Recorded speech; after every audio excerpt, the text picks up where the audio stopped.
Assalamu alaikum.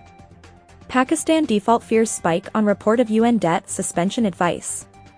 Pakistan's bonds slumped to just half their face value on Friday, after the Financial Times said a United Nations Development Agency was urging the cash-strapped country to restructure its debt.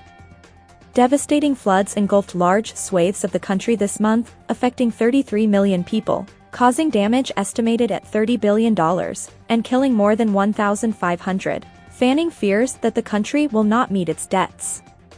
Pakistan was able to bring an International Monetary Fund program back on track after months of delay, thanks to tough policy decisions. But the positive sentiment was short-lived before the catastrophic rainfall hit. A memorandum the United Nations Development Program is set to hand Pakistan's government this week, says its creditors should consider debt relief in the wake of the floods, according to the Financial Times.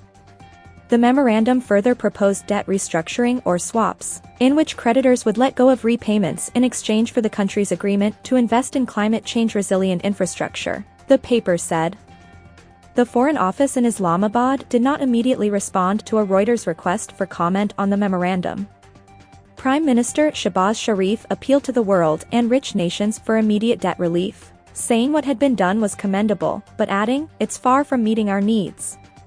In an interview on Friday, PM Shehbaz told Bloomberg TV in New York that Pakistan had taken up the debt relief issue with UN Secretary-General Antonio Guterres and world leaders. "We have spoken to European leaders and other leaders to help us in Paris Club, to get us a moratorium," he said, referring to rich nation creditors. The country of 220 million would not be able to stand on its feet, Shehbaz added, unless we get substantial relief.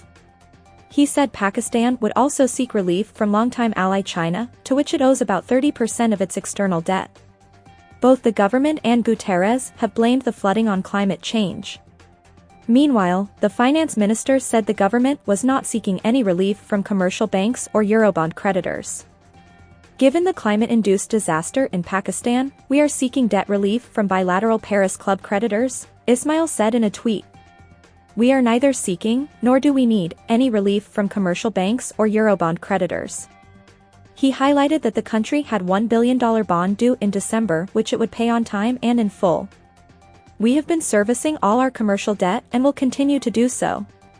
He continued that Pakistan's Eurobond debt is only $8 billion due between now and 2051, insisting that it was not a large burden.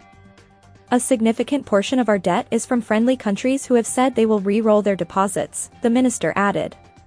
Courtesy Dawn.com